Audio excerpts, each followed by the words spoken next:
சங்கீதம் 139 7 முதல் 10 வசனங்கள். உம்முடைய ஆவிக்கு மறைவாக எங்கே போவேன்? உம்முடைய சமூகத்தை விட்டு எங்கே ஓடுவேன்? நான் வானத்திற்கு ஏறினாலும் நீர் அங்கே இருக்கிறீர். நான் பாதாளத்தில் படுக்கை போட்டாலும் நீர் அங்கேயும் இருக்கிறீர். நான் விடியற்காலத்து சிட்டைகளை எடுத்து சமுத்திரத்தின் கடையாந்திரங்களிலே போய் தங்கினாலும் அங்கேயும் உமது கை என்னை நடத்தும். உமது வலது கரம் என்னை பிடிக்கும். ஹல்லேலூயா. இந்த காலை வேளையில தேவனுடைய சமூகத்தை குறித்து நாம் பார்த்து கொண்டிருக்கிறோம். தி ஆம்னி பிரசன்ட் காட். ஹல்லேலூயா. ஆண்டவர் நம்மளோட எக்காலத்திலையும் இருக்கிற தேவனா இருக்கிறார். சங்கீதக்காரனுடைய வார்த்தைகளை நீங்க பாருங்க. அவர் 139வது சங்கீதம் 7ஆம் வசனத்துல எப்படி சொல்றாரு? உம்முடைய ஆவிக்கு மறைவாக உம்முடைய ஆவிக்கு மறைவாக எங்கே போவேன்? எங்கே போவேன்? உம்முடைய சமூகத்தை விட்டு உம்முடைய சமூகத்தை விட்டு எங்கே ஓடுவேன்? எங்கே ஓடுவேன்? நம்மள தேவன் உண்டாக்கும் போதவே எங்க உண்டாக்குனாருங்க? அவர் நம்மளை உண்டாக்கி, அவருடைய கருத்தால உண்டாக்கி, அவர் சமூகத்துக்குள்ள நம்மளை தேவன் கொண்டு வந்தார். நாம் நேச்சுரலா, நாம் இயற்கையா வாழுகிற இடம் எதுவா இருக்கணுங்க? தேவனுடைய சமூகமா இருக்கணும். இதை குறித்து நீங்க நிறைய கேள்விப்பட்டிருக்கிறீங்க. சர்ச்சில் பேசியிருக்கிறோம். தேவனுடைய சமூகம் இல்லாம நம்மளால வாழ முடியாதுங்க. அவருடைய சமூகம் நம்மளோட எப்பொழுதும் இருக்க வேண்டும். இந்த காலை வேளையில உங்க ஜெபமாக இதை மாற்றிக்கொள்ளுங்க. ஆண்டவரே, உங்களுடைய சமூகம் இல்லாம நாங்க வாழ முடியாதப்பா. உங்களுடைய பிரசன்னம் எங்க வாழ்க்கையில வேணும் அப்பா. எப்பொழுதும் உங்களுடைய பிரசன்னத்துல வாழுகிற அனுபவம் எங்க வாழ்க்கைக்குள்ள கொண்டு வாங்கப்பான்றது நம்மளுடைய ஜெபமாக இந்த காலை வேளையில மாறட்டும். அவருடைய சமூகம் எல்லா இடத்துலயும் இருக்குது. எரேமியா 23வது அதிகாரம் 23வது 24 வசனத்துல நம்ம இப்படி வாசிக்கிறோம். நான் சமீபத்திற்கு மாத்திரமா தேவன், தூரத்திற்கும் தேவன் அல்லவோ என்று கர்த்தர் சொல்லுகிறார். யாவனாகிலும் தன்னை நான் காணாதபடிக்கு மறைவிடங்களில் ஒளித்து கொள்ள கூடுமோ என்று கர்த்தர் சொல்லுகிறார். நான் வானத்தையும் பூமியையும் நிரப்புகிறவர் அல்லவோ என்று கர்த்தர் சொல்லுகிறார். ஹல்லேலூயா. சமீபத்துக்கும் தூரத்துக்கும் அவர் தேவனா இருக்கிறாரு. வானத்தையும் பூமியும் நிரப்புகிற தேவனா இருக்கிறார். The Lord fills the heavens, the Lord fills the earth. ஹல்லேலூயா. பூமியில நீங்க எங்க போனாலும் தேவன் பூமியை நிரப்பினவரா இருக்கிறாரு. தேவன் அந்த இடத்துல இருக்கிறாரு. ஹல்லேலூயா. அதுதான் சங்கீதக்காரர் சொல்றாரு, நான் வானத்துக்கு ஏறி போனாலும், நான் பாதாளத்துக்கு இறங்கினாலும் நீங்க அங்க இருக்கிறீங்க ஆண்டவரே. ஹல்லேலூயா. நமக்குள்ள அந்த உறுதி இன்றைக்கு உண்டாகட்டும். wherever I go, ஆண்டவருடைய சமூகம் என்னோடு இருக்கிறது என்று சங்கீதக்காரன் 139வது சங்கீதம் 7ஆம் வசனத்துல நம்ம வாசித்தோம் இல்லையா? where can I go from you Lord? இல்ல, உம்முடைய சமூகத்திலிருந்து where can I flee from your presence? ஆண்டவருடைய சமூகம் எல்லா இடத்துலையும் இருக்குதுங்க. May that be our assurance today. அது நம்மளுக்கு ஒரு உறுதியாக மாறட்டும். Praise the Lord. ஆண்டவருடைய சமூகம் நம்மளோட இருக்கிறதுனால சில ஆசீர்வாதங்களை நம்ம பார்க்கலாம். ஏசாயா 43வது அதிகாரம் 2வது வசனத்தை நாம் வாசிப்போம். நீ தண்ணீர்களை கடக்கும் போது நான் உன்னோடு இருப்பேன். நான் உன்னோடு இருப்பேன். ஆண்டவர் இன்றைக்கு யாரோ பார்த்து ஆண்டவர் பேசி கொண்டிருக்கிறாருங்க. நீங்க வீட்டில் இதை கேட்டுக்கொண்டிருக்கலாம். ஆண்டவர் திட்டவட்டமா உங்களுக்கு பார்த்து சொல்லி கொண்டிருக்கிறாரு. ஒருவேளை உங்க சூழ்நிலைமை முழுகி கொண்டிருக்கிற அனுபவமா இருக்கலாம் இல்லைங்களா? ஐயோ, என்னால மூச்சுக்கிற விட முடியலப்பா. தண்ணீர்களை நீ கடக்கும் போது நான் உன்னோடு இருப்பேன். நீ ஆறுகளை கடக்கும் போது அவைகள் உன்மேல் புரளுவதில்லை. பாருங்க, ஆறுல போகும்போது நிறைய நேரத்துல ஆறுகள் வேகமா அடிச்சுன்னு போகும்போது நம்மளால நிக்க முடியாது. நிறைய நேரம் சரங்கி கீழே விழுந்து ஆறு நம்ம மேல புரண்டு போகும் இல்லையா? ஆண்டவர் சொல்றாரு, அதெல்லாம் உனக்கு ஒண்ணும் நடக்காது. ஆறு நீ கடந்து போவ, ஆனா ஆறு உன் மேல என்ன பண்ண முடியாதுங்க? அதிகாரம் கொள்ள முடியாது. நீ அக்கினியில் நடக்கும்போது வேகாதிருப்பாய். ஹல்லேலூயா. தேவன் கொடுக்கிற வாக்குத்தத்தங்கள் இந்த உலகத்துக்கு கேட்கும் போது இதெல்லாம் சாத்தியமான்னு தோன்றும் இல்லைங்களா? அசாத்தியங்களை செய்கிற நம் தேவன் பேசுகிற வாக்குத்தத்தங்களாக இது இருக்கிறது. அவருடைய சமூகம் நம்மளோட இருக்கிறதுனால இதை குறித்து நம்ம பயப்பட தேவையில்லை இல்லைங்களா? மரண இருளின் பள்ளத்தாக்கில் நான் நடந்தாலும் நான் பயப்பட தேவையில்லை. பாக்கான்ற கண்ணீரின் பள்ளத்தாக்கில் நான் நடந்து போனாலும் நான் பயப்பட தேவையில்லை. இருள் என்னை சுத்தி இருந்தாலும் நாம் பயப்பட தேவையில்லை. ஏங்க, ஆண்டவர் என்னோட இருக்கிறார். Praise the Lord. The presence of God is with me. அந்த தைரியத்தோட நாம் வாழ வேண்டும். தேவன் நம்மளுக்கு கொடுத்திருக்கிற ஆசீர்வாதம், அவர் சமூகம் நம்மளோட இருக்கும் போது தண்ணீர் மலையா போனாலும், ஆறுகள் மத்தியில போனாலும், அக்கினியின் மத்தியில போனாலும் நம்ம வேக மாட்டோம். அபாயம், இருள், பொல்லாப்பு நம்மளை அணுக முடியாது. ஹல்லேலூயா. தேவ சமூகம் இருக்கிறதுனால இன்னைக்கு ஆண்டவர் உங்களை உற்சாகப்படுத்தி கொண்டிருக்கிறார். ஆண்டவருக்கு கரங்களை உயர்த்தி நாம நன்றி சொல்வோமா? உமக்கு நன்றி அப்பா, நீர் எங்களை வளர்த்து கொண்டிருக்கிறீங்க, பாதுகாத்து கொண்டிருக்கிறீங்க, ஆசீர்வதிச்சு கொண்டிருக்கிறீங்க. எங்களோட நீங்க வரீங்க, எங்களோட நீங்க இருக்கிறீங்க அப்பா. உமக்கு நாங்க நன்றி சொல்லுகிறோம். ஹல்லேலூயா. தேவ சமூகம் நம்மளோட இருக்கும்போது மத்தேயு 28வது அதிகாரம் 20வது வசனத்துல நாம் இப்படி வாசிக்கிறோம். நான் உங்களுக்கு கட்டளையிட்ட யாவையும் அவர்கள் கை கொள்ளும்படி அவர்களுக்கு உபதேசம் பண்ணுங்கள்.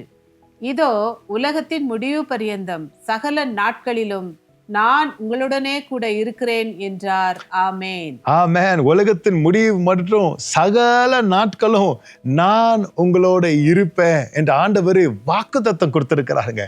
சும்மா சொல்லுகிறவர் இல்லை, வாக்குத்தத்தம் கொடுத்தவர், வாக்குத்தத்தத்தை நிறைவேற்றுகிறவர். உலகம் முடிகிற மட்டும் சகல நாட்களும். ஹல்லேலூயா. Praise God. கர்த்தர் உங்களோட இருக்கிறார், கர்த்தர் என்னோட இருக்கிறார். நீங்க எல்லாரும் வாயை திறந்து வீட்டில் சொல்லுங்க, கர்த்தர் என்னோட இருக்கிறார். உங்க சூழ்நிலையை பார்த்து சொல்லுங்க, கர்த்தர் என்னோட இருக்கிறார். சகல நாட்களும் கர்த்தர் என்னோட இருக்கிறார். இப்பொழுது என் சூழ்நிலைமை அப்படி தோண்டாம இருக்கலாம், கொஞ்சம் இருளா தோண்டலாம், கொஞ்சம் பிரச்சனையா தோண்டலாம். எப்படி இருந்தாலும் கர்த்தர் என்னோட இருக்கிறார் என்பது தேவன் நம்மளுக்கு கொடுத்திருக்கிற ஒரு பர்சனல் ப்ராமிஸ். ஹல்லேலூயா. தனிப்பட்ட நிலைமையில் ஆண்டவர் எனக்கு ஒரு வாக்குத்தத்தத்தை கொடுத்திருக்கிறார். ஆண்டவருக்குள்ள மகிழ்ந்து நாம் களி கூறலாம். Praise the Lord. ஆண்டவர் நம்மளோட இருக்கிற தேவனா இருக்கிறார். அவர் நம்மளோட இருக்கும்போது நீதிமொழிகள் 15வது அதிகாரம் 3வது வசனத்துல இப்படி வாசிக்கிறோம். கர்த்தரின் கண்கள் எவ்விடத்திலும் இருந்து நல்லோரையும் தீயோரையும் நோக்கி பார்க்கிறது. கர்த்தருடைய கண்கள் எவ்விடத்திலும் இருந்து நல்லோரையும் தீயோரையும் நோக்கி பார்க்கிறது. கர்த்தருடைய கண்கள், அவருடைய சமூகம் நம்ம மத்தியில இருக்கும் போது அது என்ன தெரியுங்களா பண்ணும்? நம்மள பரிசுத்தத்துக்கு ஏதுவாக நம்மளை நடத்தும். அதுதான் பாருங்களேன், போத்திபாருடைய மனைவி யோசேப்பை எவ்வளோ சோதனைகள் கொண்டு வந்தாலும், எவ்வளோ பாவத்தில் விளைவிக்கணும்ன்ற முயற்சிகள் கொண்டு வந்தாலும், Joseph was conscious of the presence of God. ஆண்டவருடைய கண்கள் இந்த இடத்துல இருக்குது, தேவனுடைய சமூகம் இந்த இடத்துல இருக்குது, கர்த்தர் எல்லாத்தையும் பார்த்து கொண்டிருக்கிறார் என்ற அந்த உணர்வு பரிசுத்தத்துக்கு ஏதுவாக அவரை நடத்தினது. தேவனுடைய சமூகம் நம்மளோட இருக்கும் போது நாம் துணிஞ்சு பாவம் செய்ய மாட்டோம் இல்லைங்களா? துணிகரமான பாவத்துங்களை நம்ம கை வைக்க மாட்டோம் இல்லைங்களா? கலப்பையில கை வச்சுங்க நம்ம திரும்பி பார்க்க மாட்டோம். ஆண்டவர் பார்த்து கொண்டிருக்கிறார் என்ற ஒரு உணர்வு உண்டாகிறோம். The presence of God will lead you towards holiness. தேவனுடைய சமூகம் இருக்கும் போது நாம் பரிசுத்தமாக நாம் நடக்கிறவர்களாக இருப்போம். Praise the Lord. அது மாத்திரம் இல்லை, 145வது சங்கீதம் 18வது வசனத்தில் எப்படி சொல்லுகிறார்? தம்மை நோக்கி கூப்பிடுகிற யாவருக்கும், உண்மையாய் தம்மை நோக்கி கூப்பிடுகிற யாவருக்கும் கர்த்தர் சமீபமாய் இருக்கிறார். ஹல்லேலூயா. அவரை நோக்கி கூப்பிடுகிற யாவருக்கும் கர்த்தர் சமீபமா இருக்கிறார். அந்த சமூகம் நமக்குள்ள இருக்கும் போது என்ன கலக்கமான, என்ன பிரச்சனையான சூழ்நிலையில் நம்ம இருந்தாலும் நம்ம பயப்பட தேவையில்லை, ஆங்ஸைட்டிக்கு நம்ம ஒப்பு கொடுக்க தேவையில்லை இல்லைங்களா? நம்ம தனிமையில இல்லை, ஐயோ அந்த பிரச்சனையில நான் தனியா இருக்கிறேனே யோசிச்சுன்னு இருக்கிறீங்களா? ஆண்டவரை நோக்கி கூப்பிடுங்க. சமீபத்தில் இருக்கிற தேவன் நம் தேவனா இருக்கிறார். ஹல்லேலூயா. பிரச்சனையில சமீபத்தில் இருக்கிற தேவனா இருக்கிறார். ஐயோ நான் கோர்ட்டுக்கு தனியா போனமே, ஐயோ இந்த பிரச்சனையை நான் தனியா சந்திக்கணுமே, என்னோட நிக்கிறவங்க யாரும் இல்லையே என்ற அந்த கலக்கத்தில் இருக்கிறீங்களா? தம்மை நோக்கி கூப்பிடுகிற யாவருக்கும் எந்த விதமான பயம் இல்லை. ஆண்டவர் சமீபத்தில் இருக்கிறவராக இருக்கிறார். Praise the Lord. தேவனுடைய சமூகம் நம்மளோட இருக்கும் போது நமக்குள்ளாக ஒரு தைரியம் வரும். தேவனுடைய சமூகம் நமக்குள்ள இருக்கும் போது தேவனுடைய சித்தத்தை நம்ம தைரியமா செய்வோம். Praise the Lord. அதற்காக தான் சீஷர்கள் அப்போஸ்தலர் 4வது அதிகாரத்தில் நம்ம பார்க்கிறோம். அவங்கள பயமுறுத்தின உடனே அவங்க என்ன பண்றாங்க? தேவ சமூகத்துக்கு போகிறாங்க. தேவ சமூகத்துல போய் ஜெபிக்க தொடங்குறாங்க. அவனுடைய சமூகத்துக்குள்ள வந்தவன் என்ன வந்துடுச்சுங்க? அந்த பயம் நீங்கிடுச்சு. அந்த எதிர்ப்புனால வந்த அந்த கலக்கங்களும் பயங்களும் நீங்கி இப்போ தைரியத்தோட தேவ சித்தத்துல செயல்பட தொடங்கிட்டாங்க. தேவ சமூகம் நமக்குள்ளாக வரும்போது இப்படிதான் ஒரு தைரியம் நமக்குள்ள வருகிறதை நாம் பார்ப்போம். அல்லேலூயா. அவரை நோக்கி கூப்பிடுகிற யாவருக்கும் தேவன் சமீபத்தில் இருக்கிறார். சமீபத்தில் அவர் நம்மளோட இருக்கிறதுனால நம்ம இருதயம் சமாதானத்தினால நிரம்பி இருக்க முடியும். அல்லேலூயா. இயேசு அதான் சொல்றாரு, நான் உங்களோட இருப்பேன், ஏன் சமாதானத்தை உங்களுக்கு நான் கொடுக்கிறேன்னு. நீங்க எதுக்கும் கவலைப்படாதீங்க, அவர் சமீபத்தில் இருக்கிற தேவனா இருக்கிறார். கடைசியாக வெளிப்படுத்தல் 21வது அதிகாரம் 3வது வசனத்தை நாம் வாசிப்போம். மேலும் பரலோகத்திலிருந்து உண்டான ஒரு பெரும் சத்தத்தை கேட்டேன். அது, இதோ மனுஷர்களிடத்திலே தேவனுடைய வாசஸ்தலம் இருக்கிறது. அவர்களிடத்திலே அவர் வாசமாய் இருப்பார். அவர்களும் அவருடைய ஜனங்களாய் இருப்பார்கள். தேவன் தாமே அவர்களோடே கூட இருந்து அவர்களுடைய தேவனாய் இருப்பார். ஹல்லேலூயா. சமூகம் என்பது வெறும் இந்த உலகத்துக்கு, இந்த வாழ்க்கைக்கு மாத்திரம் இல்ல. நம்மளுக்கு சமூகம் என்பது நித்திய நம்பிக்கையாக இருக்கிறதுங்க. எவ்வளோ ஒரு நல்ல தேவன் பார்த்தீங்களா? இந்த உலகத்துல நம்மளோட இருக்கிறாரு. நித்திய வாழ்வுக்குள்ள நம்ம போகும்போது ஆண்டவர் சொல்றாரு, அவர்களோட நான் இருப்பேன், அவர்கள் என்னோட இருப்பார்கள். நித்தியத்துக்கு நாம் தேவனுடைய சமூகத்துல வாழ போகிறோம். நம்ம சபையில் ஆராதிக்கும் போதே கொஞ்சம் ஆண்டோடைய சமூகத்தை உணர்ந்துட்டாவே நம்ம எப்படி ஆயிடுறோம் இல்லைங்களா? கண்ணு கலங்கிறது, இறுதியும் ஒரு மாதிரி பூரிப்பாயிடுது, தேவன் மேல அப்படியே அன்பு பொங்கின்னு வருகிறது. கொஞ்சம் ஒரு ஹவர் 2 ஹவர் ஆராதனையிலேயே இவ்வளோ நம்மளுக்கு ஆண்டோடைய சமூகத்தை குறித்து ஒரு உணர்வு வந்துட்டாவே ஒரு வித்தியாசமான அனுபவத்துக்குள்ள வந்துடுறோம். நித்தியத்துக்கு அவர் சமூகத்துல நம்ம வாழ போகிறோம். தேவனுடைய சமூகம் ஒரு நித்திய ஆசீர்வாதமாக நம்மளுக்கு இருக்குதுங்க. ஹல்லேலூயா. கர்த்தருக்கு நம்ம எல்லாரும் நன்றி சொல்லுவோமா? தேவனுடைய சமூகம் இன்றைக்கு நிறைய பேருக்கு ஒரு அழைப்பாக ஆண்டவர் கூப்பிட்டு கொண்டிருக்கிறாரு. இந்த சமூகத்துக்குள்ள வாங்க. இந்த சமூகத்துக்குள்ள நீங்க வரும்போதே அந்த சமூகத்தின் இளைப்பாறுதலை நீங்க பெற்றுக்கொள்வீங்க.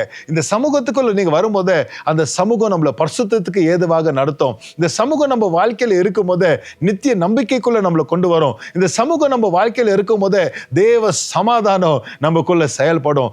பயங்கரங்களை பார்த்து நம்ம பயப்பட மாட்டோம். இருளான காரியங்களை பார்த்து நம்ம பயப்பட மாட்டோம். தேவ சமூகத்தின் நிச்சயத்தோட நம்ம நடக்கிறவர்களா இருப்போம். ஹல்லேலூயா. நம்ம ஜெபிக்கலாம். இந்த காலை வேளையில தேவன் நம்மளோட பேசிக்கொண்டிருக்கிறார். தேவனுடைய சமூகத்தை குறித்து எல்லா இடத்துல இருக்கிற அந்த தேவ சமூகத்துக்குள்ளாக நாம் தினந்தோறும் வாழ வேண்டும் என்பது ஆண்டவருடைய விருப்பமாக இருக்குதுங்க. நம்ம ஜெபிக்கலாமா? ஹல்லேலூயா. ஆண்டவரே, உமக்கு நாங்க நன்றி சொல்கிறோம்ப்பா. உம்முடைய சமூகம் எல்லா இடத்துலயும் இருக்கிறது. இந்த சமூகம் ஆண்டவரே எங்க வாழ்க்கையில ஒரு உறுதியாக இருக்கிறதப்பா. இந்த சமூகம் எவ்வளோ கஷ்டத்துல பிரச்சனையில நாங்க இருந்தாலும் நீர் எங்களோட இருக்கிறீங்க, எங்க கிட்ட இருக்கிறீங்க. எக்காலத்திலையும் எல்லா நாட்கள்லையும் நீங்க எங்களோட இருப்பீங்க. எங்களை பரிசுத்தத்துக்கு ஏதுவாக நடத்துவீங்க, சமாதானத்துல நடத்துவீங்க, நித்திய நம்பிக்கையில நடத்துவீங்க.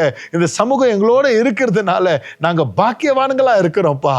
உமக்கு நாங்க நன்றி சொல்லுகிறோம். ஒருவேளை ஏதாச்சும் எங்க இருதயங்கள்ல உமக்கு அருவெறுப்பான பாவங்கள் நிமித்தமாக இந்த சமூகத்துல இருந்து நாங்க தூரம் இருந்தா, இன்னைக்கு யாரும் நாளைக்கு பார்த்துக்கலாம்னு சொல்லாமல் ஆண்டவரே, இப்பொழுதே நாங்க மனம் திரும்பி எங்களை ஒப்பு கொடுத்து தேவ சமூகத்தை உணர்கிற மக்களாக தினந்தோறும் உங்க சமூகத்துல வாழ்கிற பிள்ளைகளாக இருக்க உதவி செய்யுங்க.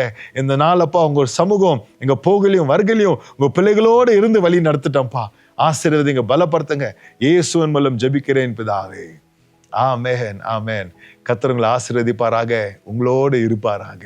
ஆமென்.